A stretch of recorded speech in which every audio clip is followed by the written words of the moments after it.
Bismillahirrahmanirrahim. وَلْتَكُنْ مِنْكُمْ أُمَّةٌ يَدْعُونَ إِلَى الْخَيْرِ وَيَأْمُرُونَ بِالْمَعْرُوفِ وَيَنْهَوْنَ عَنِ الْمُنْكَرِ. Assalamualaikum warahmatullahi wabarakatuh. Kalau kurban ini sebenarnya luas dalam sisi bahasa. Semua pendekatan diri kepada Allah. Tapi kalau dia itu penyembelihannya di waktu duha itu, kita mengambil serba-serbinya yang hal-hal yang berkaitan ini. Ini dulu satu kambing itu cukup untuk satu orang dan untuk satu keluarga. Siapa yang potong kambing itu mewakili dirinya dan mewakili keluarganya. Begitu juga satu ekor onta, satu ekor sapi cukup untuk kurban 7 orang, mewakili juga keluarganya. Mewakili juga keluarganya. Jadi 7 orang sekaligus orang yang berada di balik keluarganya. Hadisnya ini, naharna kami, siapa ini? Jabir bin Abdullah. Ini sosok 4 ahli fatwa anak muda di masa Nabi. Salah satunya adalah Jabir bin Abdullah. Masuk seluruh periwayat hadis ini nomor ranking 7. Dan terutama hadis-hadis tentang kurban, hadis tentang haji. Ini Jabir yang tahu banyak hal, karena dia menemani Nabi pergi haji. Karena hadis-hadis haji banyak dari Jabir ini, Jabir bin Abdullah. Kami, kata Jabir ini, berarti bersama Nabi ini, ma Rasulullah sallallahu alaihi wasallam amal Hudaybiyah, di tahun Hudaybiyah. Beliau Nabi pergi haji. Perjalanan ini, Pak, ketika kesulitan mendapatkan kambing, mendapatkan binatang karena perjalanan, maka berkongsi para sahabat itu untuk unta. Salah satu nama jenis unta namanya badana. Jadi unta itu, Pak, paling banyak namanya. Ya. Berapa? Ansabaatin, 7 orang. Juga wal bakarah, sapi, juga sabah.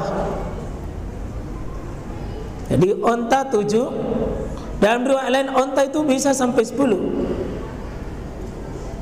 Untuk sapi 7. Kalau kambing tetap 1. Di masa ini kasusnya hadis ini, kalau sisi lafaz boleh 7. Asbabnya ini dalam perjalanan. Dalam perjalanan susah. Jadi ketika susah mendapatkan hewan, itu boleh berkongsi 7. Sekarang susah juga, Pak, dapat sapi. Susah? Banyak sapinya, uangnya yang susah. Ada sapinya, mungkin kata susahnya itu dulu musafir, sekarang bukan lagi musafir, tapi tetap ada kesulitan mungkin dalam sisi ekonominya. Tapi yang jelas, kaidah umum kita pakai itu berdasarkan lafaz. Biumumil lafzi, gair bisabab, bukan karena sebabnya. Jadi lafaznya boleh 7. Anggaplah ini tentu yang paling afdal ya. Di sini menunjukkan bahwa tidak mesti 7 itu maksimal.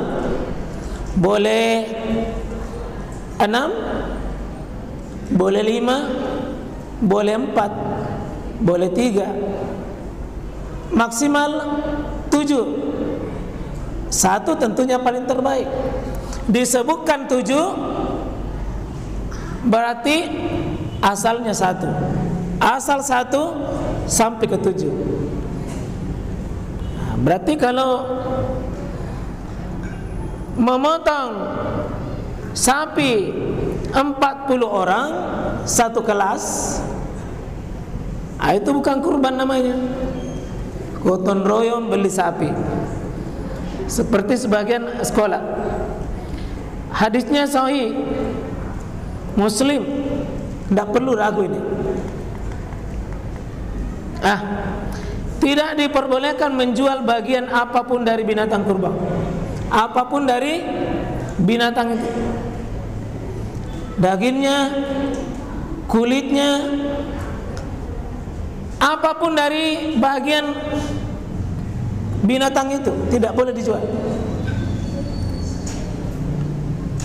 Sebagai transaksi kita dengan Allah.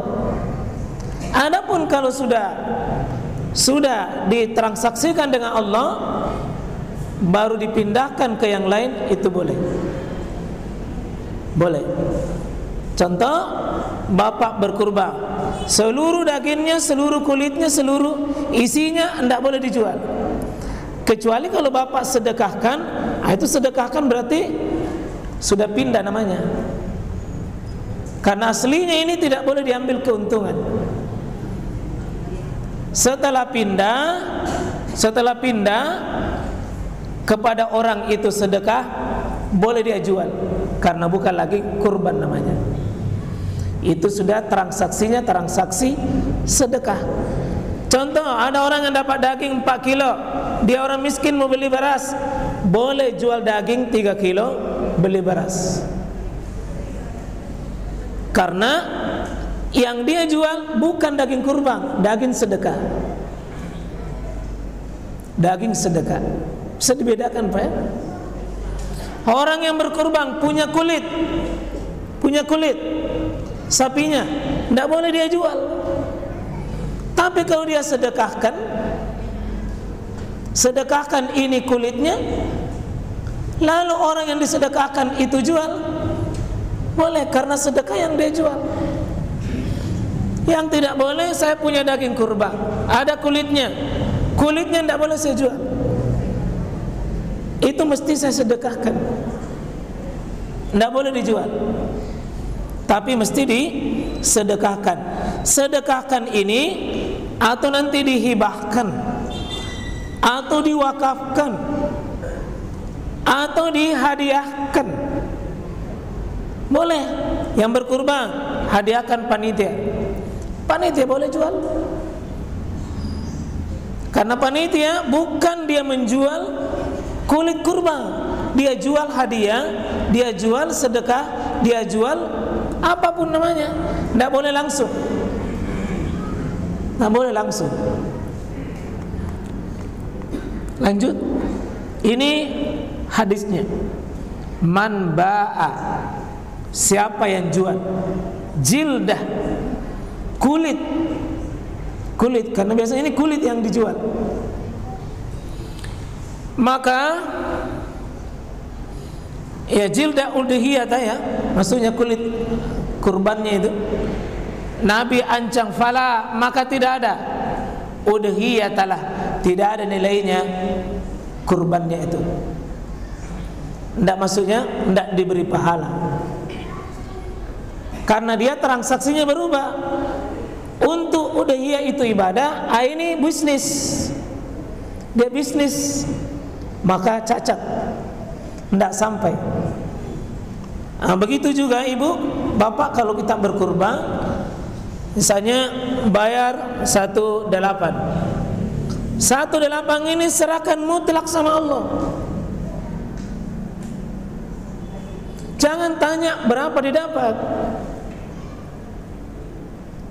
Tanya biasa berapa kilo didapat satu orang.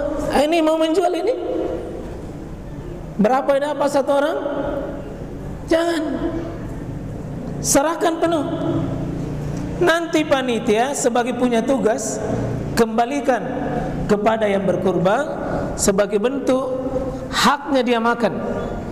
Ini hadisnya Bukhari.